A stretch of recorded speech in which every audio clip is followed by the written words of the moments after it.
Top 10 ultra-powerful characters who dwarf Omni-Man, Homelander, and their kind, explained with their greatest feats. When most people think about an overpowered, terrifying character in fiction, the first name that comes to mind is usually Superman. And look, that makes total sense. The guy is basically invincible, flies, has laser vision, and he has been the gold standard for superheroes for decades. But then came characters like Homelander and Omni-Man, who took everything Superman represented and twisted it into something genuinely frightening. With Homelander mowing down a crowd with his laser vision, and Omni-Man beating his own son half to death just to prove a point, these guys showed us what happens when that kind of power has no consequences behind it. But here's the thing I need you to sit with for a second. There are characters out there in the comic book universe who would not even register Homelander or Omni-Man as a threat. We're talking about beings who've destroyed entire multiverses, created new ones from scratch, and at least one who made the most powerful forces in all of existence forget their eternal war just to deal with them.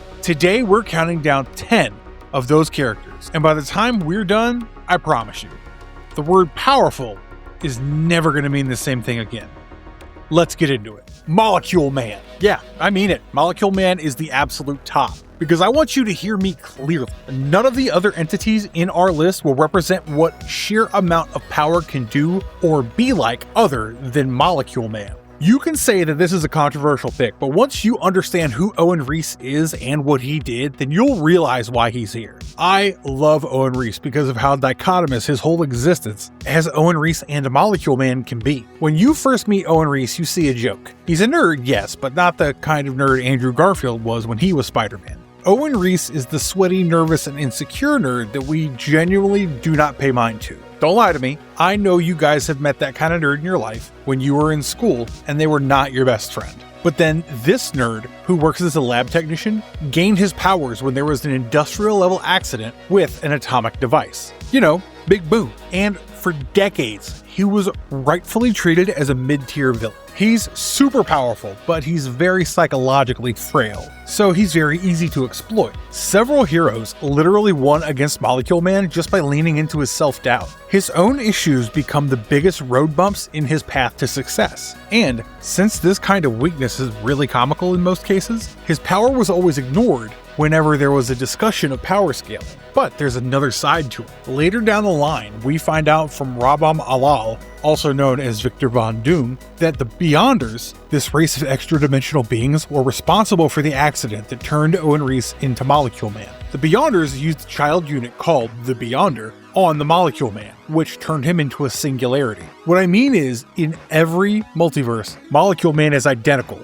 and he's basically a bomb. He would destroy his native universe no matter the version. Why? Because the Beyonders wanted to kill all the Molecule Men at the same time so that they could destroy the multiverse in one go. And these Beyonders existed beyond the multiverse. So destroying the multiverse doesn't really damage them in any way, shape, or form. These Beyonders literally used a fragment of their own to give Owen Reese the power to make sure they could literally destroy everything. If you read The Secret Wars, you'll find out that these Beyonders started out as the originators of reality, but then eventually they became harbingers of destruction. And thanks to them, you have Molecule Man in every universe. Just imagine this. This guy's not a character who got great power for some reason. No, he is a universe-ending weapon who is specifically engineered to kill everyone. And then in the final moment, you have Doom, Doctor Strange, and a Molecule Man from Earth 616 going out to gather every Molecule Man from the multiverse. They combined all the Molecule Men into a bomb,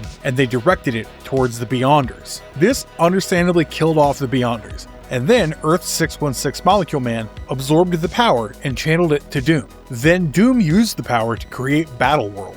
Doom keeps Molecule Man imprisoned, because of course he did, but then Peter Parker and Miles Morales free Molecule Man. So, in return, he gives the power of the Beyonders to Mr. Fantastic. And with the help of this power and his son Franklin, Mr. Fantastic creates the multiverse again, and everything is well. So, imagine that. The nervous, overlooked, self-doubting man is actually someone who has all the energy to rebuild the whole multiverse with ease. The only reason Mr. Fantastic could save the day is that he was given the power by Molecule Man. In comparison to Homelander or Omni-Man, you have Molecule Man. The last time someone tried to kill him, he managed to survive by transferring his consciousness into a single molecule. So, understand, this is where the ceiling of power scaling begins. The Anti-Monitor. The next person you see on the list is none other than the Anti-Monitor. And everyone who knows DC lore will agree 100% that he is a big threat. Now, this character is very different from every character in the list fundamentally. He consumes and feeds every single framework he's in, and he's extraordinarily good at his job. He's literally the greatest threat that has ever been created. He was born roughly about 13 billion years ago. He was born in this universe known as the Antimatter Universe, and his main goal is that he was going to destroy all the positive matter universes to expand his own dark realm. And in one of the most crucial plots of the DC role, he unleashed this huge antimatter wave on the multiverse that literally started murdering trillions in a moment. And this mechanism of his power is what makes him so terrifying. Because you see, whenever he destroys a universe, the energy from that destruction reinforces him. This makes him stronger, and hence he can destroy the next universe a lot faster. So it starts a cycle that basically keeps annihilating everything in its path. If you want to see the Anti-Monitor in action, you should 100% read Crisis on Infinite Earths, which is this 12-issue miniseries by Marv Wolfman and George Perez. In this campaign, we see Anti-Monitor destroying the Earths using his antimatter wave, and the body count literally racks up in no time. Literally, Supergirl and Barry Allen fell victim to the Anti-Monitor. These are literally the main superheroes of the DC roster, so if a villain can claim them, you know you have to take this villain seriously. Supergirl gave her life to stop Anti-Monitor, while Barry also sacrificed himself to destroy this antimatter cannon to make sure that the other universes can survive. And the worst part, these sacrifices barely worked. Eventually, both the heroes and villains were united by the Spectre, and then one single Earth was established after Anti-Monitor was defeated. And this victory was very exhausting, because all the heroes and villains of 5 surviving universes had to unite and empower the Spectre so that he could travel to the dawn of time and give us the single Earth. So when you compare him to Homelander and Omni-Man, who will come out on top is pretty obvious. I mean, Homelander thinks he's a god because nobody on Earth can physically hurt him, while Omni-Man's whole thing is that he's stronger than anything on planet Earth. Anti-Monitor, on the other hand, literally destroyed all the universes that those Earths exist within. And if Anti-Monitor were not a part of the DC universe only, I'm pretty sure Omni-Man and Homelander would have died by his hand. Lucifer Morningstar. So far, we have someone who can destroy the multiverse, and we have someone who had a significant role to play in recreating the multiverse. The next name on our list is someone who has looked into the entire framework of God's creation and decided, without a shred of doubt in his mind, that he's better off creating something from scratch for himself instead. Yep, we're talking about Lucifer Morningstar, who was first introduced in the 4th issue of The Sandman by Neil Gaiman. Now, there have been various versions of the devil over the years. Each one of them had their own shtick, but this version was very different. Neil Gaiman was writing about will and what it costs to be the one person who possesses this unyielding will in its most complete form. Lucifer Morningstar in Sandman does not care about power or worship, unlike most devil characters. He just wants to be free. He wants to choose what to do instead of doing something because the architecture of existence requires it. He's older than hell, which makes sense. You would think that hell was a punishment, right? And I wouldn't blame you for thinking that. But actually, hell was more like a gift. Lucifer did not want to submit to God, and he never hid it. So he went to a place that was far from the throne of life. So basically, he didn't make hell. Hell formed around him, and he ruled it for billions of years. In the Season of Mist's arc, finally, after ruling for so long, Lucifer handed the key of hell to Morpheus, the Sandman, and walked away. Why? Because he was simply done. Then from 2000 to 2006, we get the 75 issues run about Lucifer written by Mike Carey, where we learn what he does next. He opens this piano bar in Los Angeles, and then when he decides he's done tolerating this world, he gets this letter of passage that allows him to step into the void that's outside creation. And once he steps into the void, what Lucifer does is pretty mind-blowing. He is an angel, so of course he has reality-altering powers.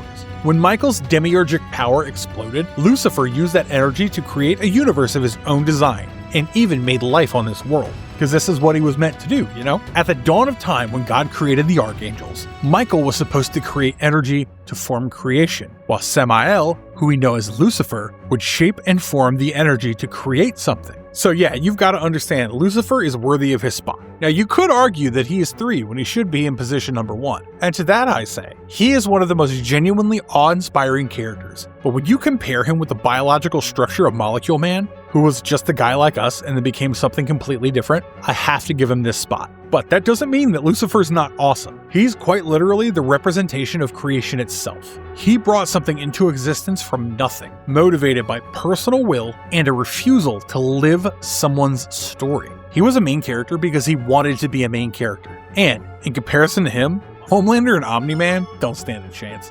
The Spectre. Lucifer is literally a being who created something just because he wanted to. In a way, you could say he was given God's love. Spectre, on the other hand, was a being who was given God's wrath and a lot of freedom about how he could wield it. So, unlike others on our list, Spectre is neither a hero nor a villain. He's basically the wrath of God. Specifically, if you read John Ostrander's run. Spectre is the soul of Jim Corrigan, a police detective who was murdered, and then he was bound to God's vengeance and got a form that we now know as Spectre. Pretty cool, right? I know. One of the most interesting aspects about Spectre that I've genuinely grown to love is that he doesn't fight. See, fighting means you're going against someone who can defeat you, and the other person also wants to be a part of this fight, because how could you fight someone who doesn't want to fight you? Spectre, on the other hand, gives sentences. When he says something, you just know that whatever has happened, it goes against divine law, and he's just here to answer for that crossing of the law. It's justice. He's the judge, the jury, and justice in that case. If you ever want to get into Spectre, you should always start with the Ostrander run, because this run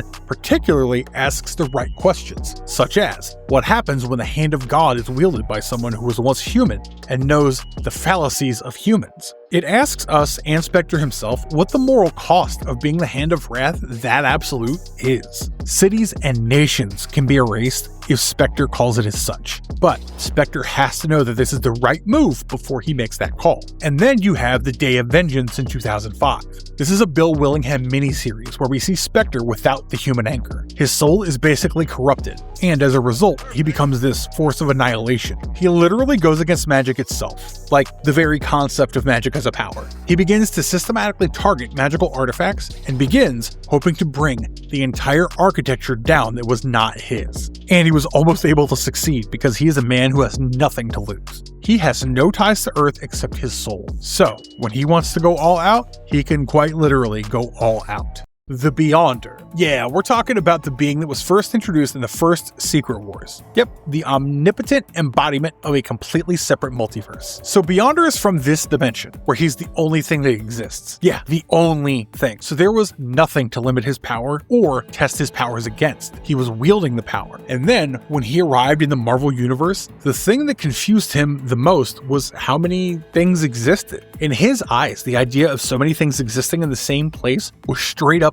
alien to him. And so what does he do? He basically assembles all the powerful villains and heroes of the Marvel Universe and transports them to another planet known as Battleworld. He just wanted to know what they would do. He was fascinated by it. When I saw Beyonder, I'm not going to lie to you guys, all I could think about was how much he reminded me of children who sit next to an anthill or something and then see what happens when they put a branch in front of the ants, you know? It's very childlike curiosity. Then, when Secret Wars 2 came out, we found out that this man literally destroyed death. Yeah, no one can die anymore because he was curious about what would happen if he did that. He went on with his silly little experiments trying to figure out the world as if it owed him answers. And all the while he did all this, none of our favorite heroes could do anything about it because they couldn't even get his attention. Like, imagine our Earth being someone's little anthill. You understand just how strong the Beyonder is? Yeah, Dr. Manhattan. Let's take a little detour from Marvel to DC, because here's the question. How do you defeat someone who basically exists beyond your level of perception? Someone who experiences time differently, someone who can do everything to ruin your future, past, and present with the blink of an eye. Someone who can literally disassemble you in the most molecular way possible. What do you do? Well, the answer is you do nothing, because there's no fight to be had. You can't win. You can't negotiate, so just better to accept what's coming your way. Dr. Manhattan is that being. Dr. Jonathan Osterman is a character created by Alan Moore and Dave Gibbons. we first meet him in The Watchmen, and then in the 4th issue, titled The Watchmaker, we learn his origin. So who is John Osterman? He's a physicist who is following his father's words. His father was a watchmaker, and he pushed Osterman to become a nuclear scientist, so he did. And sadly, one day he was accidentally locked inside an intrinsic field test chamber. As you can guess, he was disintegrated. In his last moments, John was scared for his life and in unbearable pain. But then, this wasn't the end.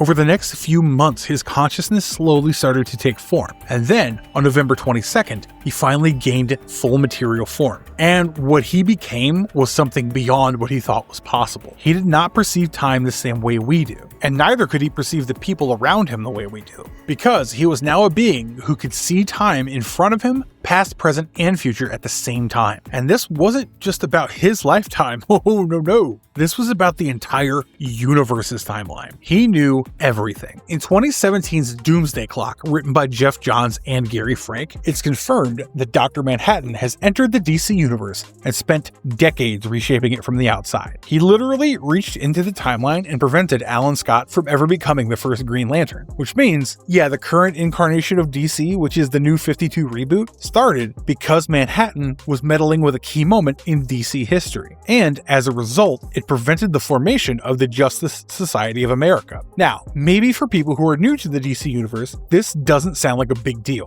but here's the thing. Not having the JSA means there's no golden age of heroes, and with no golden age, there's nothing to inspire the next generation of heroes, which means the Legion of Superheroes is formed. So with one act, he literally erased a lot of key moments, key elements in the timeline, and no one knew. And he did it because he realized that Man of Steel was actually reshaping the universe without even realizing it. So Dr. Manhattan thought, why not me? Eventually, Superman inspired Dr. Manhattan to undo what he did, but it's not that simple. Every alteration reshaped the changes that happened in the multiverse. So Dr. Manhattan had to keep going for years on Prime Earth, and only then was he able to reboot the timeline. And this act of restoration gave us new Earths. So technically, you could say that the DC universe that exists after the Doomsday Clock is a fundamentally different place. So the people who live in it will never know that he was there.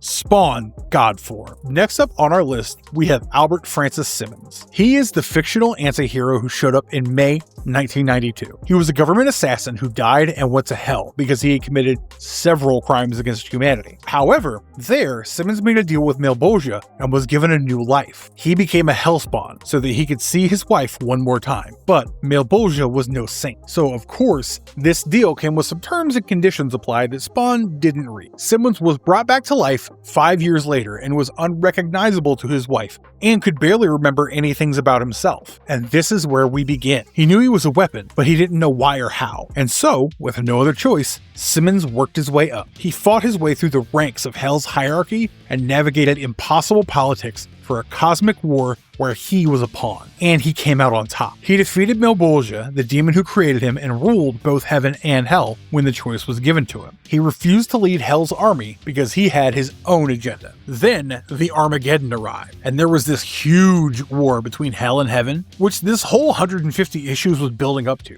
And like always, humanity was trapped in between. In this moment, Spawn basically battled against the forces of Satan and God. He turned on both of them, and so, with no other choice, Satan and God teamed up against Spawn and killed him. They had already destroyed humanity, and now they had destroyed Spawn, the one being fighting for the sake of humanity. Seeing this, the mother of existence, the literal mom of God and Satan, shows up and banishes both of them from Earth and brings back Spawn. When Spawn returns, he reshapes the world and restores everyone to life, but he keeps the memory of Rapture in everyone's head. But God and Satan have no role in this world, and as a god, Spawn closes the door between hell, heaven, and Earth to make sure that never again does one realm suffer because of the other realms. Take a moment. This man was so strong that God and Satan, the two entities that have been fighting since the dawn of time, had to put aside their battle to defeat him. If you want your pearls clutched, then this is the story for you. Because the arc starts with a character who's a dead soldier, and then he ends up becoming the being who has neutralized both God and Satan, created a new world, has the blessing from the mother of existence herself, and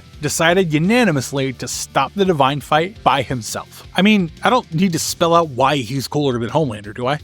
Galactus. Okay, Here's the thing. I love that we all call Galactus villain, but is he really a villain? He's literally a being who's as necessary as gravity and entropy in the Marvel Universe. You don't believe me, do you? Okay, let me explain. So, Galactus is the Gallon of Ta, who survived the death of universes that existed before the current Marvel Universe that we all know and love. He passed through the cosmic egg at the moment of the Big Bang and showed up on the other side of creation. But in this new universe, he was practically an anomaly. The laws of his universe don't apply to this new universe, and the laws of this new universe don't apply to him. He's simply too big for everything that this new universe has. He's older than the sun, he's older than the planets, and so on. Obviously, there's nothing to generally hold him down. Now, when you call someone a villain, the implication is that the villain has a goal. The villain has ideas that he wants to fulfill, goals that he wants to achieve, and whatnot, right? Galactus has none of those. He simply has a function. He's come to consume inhabited worlds to sustain himself. Just like how we drink water and need oxygen to survive, Galactus needs these worlds to survive. These civilizations and planets are his food. So there's no negotiation or moral argument per se between Galactus and you that you could do, except, of course, what the Silver Surfer did. Silver Surfer managed to negotiate his planet's safety, but in return, he forgot who he was and was bound to be the Herald of Galactus for years. But that's a whole different story. And what he could achieve was not a common occurrence. It was an exception. Exceptions are exceptions because they happen rarely, okay? Do not go into the comments and be like, actually, we could have, because no, stop it. It won't work. So eventually, Galactus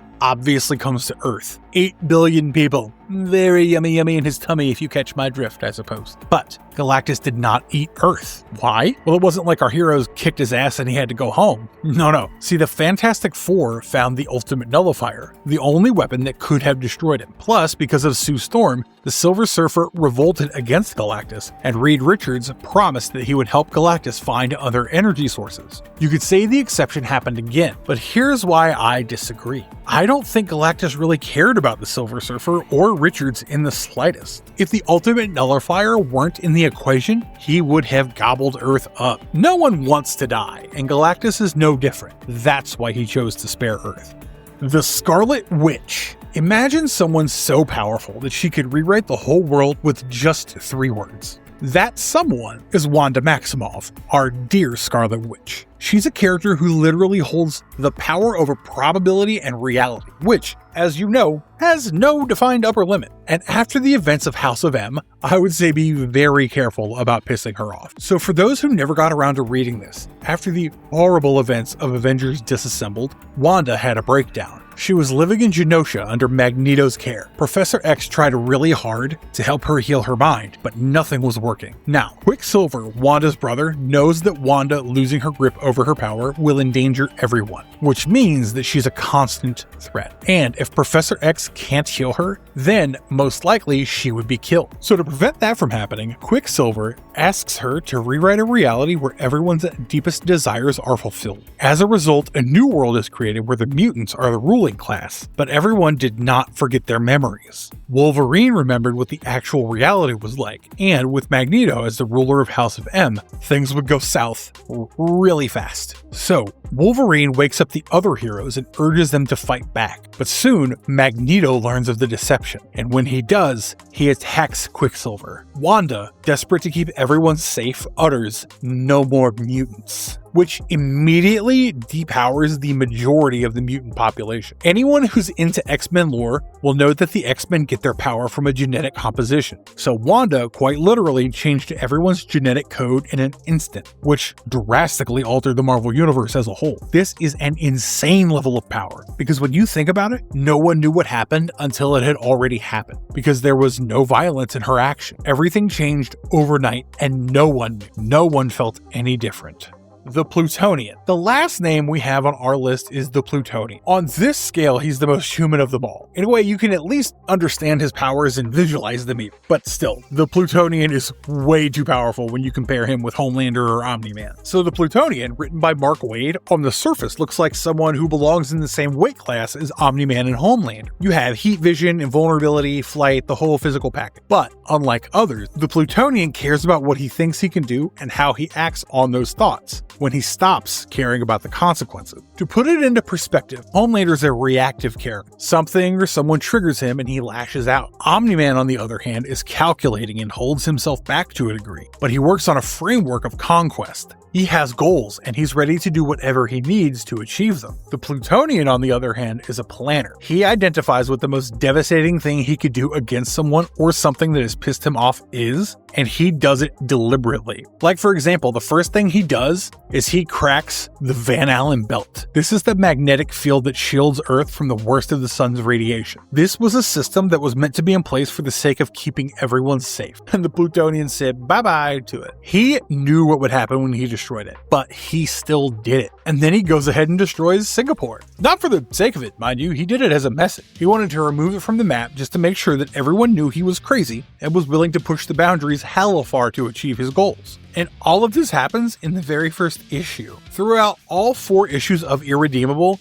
you get a deep understanding of the Plutonian and why he's on this list. He's the most heinous character I have ever met. So there we have it, guys. The 10 powerful characters that we think could defeat Homelander, Omni-Man, and their likes in the blink of an eye. We have everything from outer-worldly beings, archangels, literal hellspawn, and God's wrath personified. And of course, the evil versions of them who destroy things just for the fun of it. I sure hope this video recalibrated the way you look at these characters, because it did that for me. Let me know in the comments who you think is the hardest. And if you think we missed out on someone, mention their name in the comments, and maybe we'll make a part 2. Take care. Until next time. Bye-bye.